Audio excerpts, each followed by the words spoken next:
All three of them looked at the mouth of the cave as they approached. "I don't know," Larry said suspiciously. "It looks pretty dark and creepy to me." He glared into the darkness harder, trying to make out anything, but couldn't see more than 10 feet inside the opening. "Well, we gotta hide out somewhere," Jack said defiantly. "We can't go back to our houses. That's the first place the cops will be looking." "He's right," Danielle said calmly. "We just stole over $500,000. We have enough supplies to last us 2 weeks, and this place is perfect. No one ever comes here." "Do you blame them?" Larry asked, trying not to show his fear. "PFFT," Jack mocked. "Stories, and not very good ones either. Now come on, let's get inside."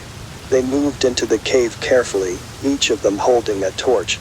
"We have to get deeper inside so no one sees the light of our fire," Jack said commandingly. Larry sighed as they moved deeper and looked back over his shoulder to see the mouth of the cave growing further away. It was still daylight outside, so it was easy to see the outside world fading into the distance as they continued to move. He knew they were right, they had to hide out, but he also couldn't help thinking there must be a better, more comfortable place to do it. As the hours passed, they all began to feel the effects of the day. It had been a busy day. "We're going to need sleep," Danielle said with a yawn. "Someone should keep watch though. I think we should do it in shifts." Larry rolled his eyes and looked around. "You two get some sleep, I'll take the first watch." "I doubt I could sleep much anyway," he said nervously. He glanced at his watch as Jack and Danielle slept peacefully. Midnight, he sighed to himself. How could they sleep so soundly, he wondered to himself. He knew the stories about this place, he had heard them since he was a boy.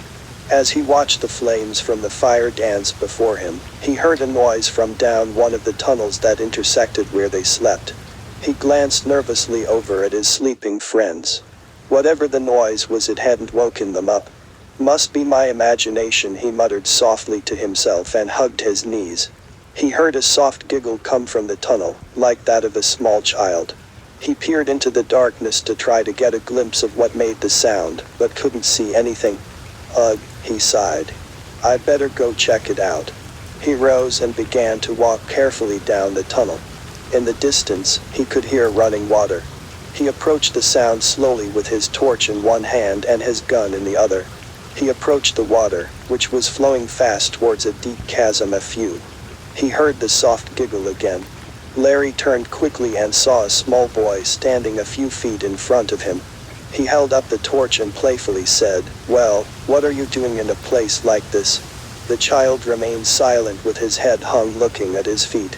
His hair hung over his face, so it was impossible for Larry to see any of his features. He could tell that the child was thin, almost to the point of emaciated. "Hey, are you okay?" Larry asked nervously, as he strained to see more of the child. The child stood silently at first, then lifted his foot and took a step forward. Larry instinctively backed up as the splash echoed across the walls.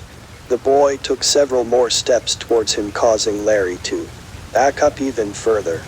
By now the sound of his splashes were being drowned out by the sound of water falling down the chasm just behind him.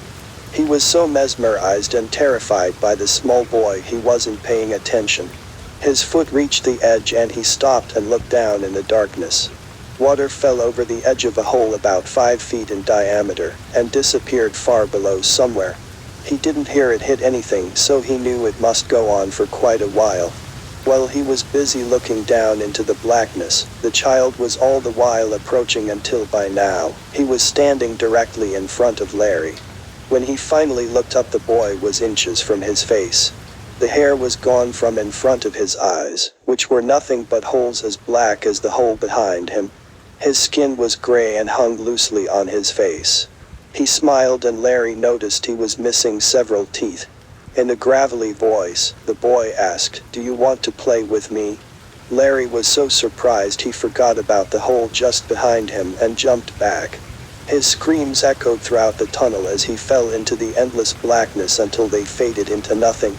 The boy lowered his head again, let out a small eerie giggle, and turned away from the hole. Danielle and Jack both woke up from the sound of Larry's scream echoing throughout the cave. "What the hell?" Jack said as they both jumped to their feet. They both grabbed their torches and went down the same tunnel Larry had gone down. The sound of running water filled their ears as they drew closer. Their torchlight filled the cavern and hit Larry's gun right where he dropped it near the edge of the abyss. "Oh shit," Danielle said as she looked down into the darkness. "You don't think she began?" Jack grabbed her arm as he looked across the hole at the figure of a small boy standing on the other side. The child raised his head and with a gravelly voice said, "Now you can play with me too." They both turned and ran as fast as they could back down the tunnel. They stopped just for a moment at their fire to grab the money and raced towards the opening of the cave. They never stopped even when they saw the flashlights approaching them. Well, Sheriff Walker said as they ran up to them. "Here," Jack said, tossing the bag of money at him. "Take it, just get us out of here," he begged. The sheriff had no idea what to make of the two of them, but he was glad he finally caught them. He slapped the cuffs on them and led them away through the woods, as they both breathed a sigh of relief.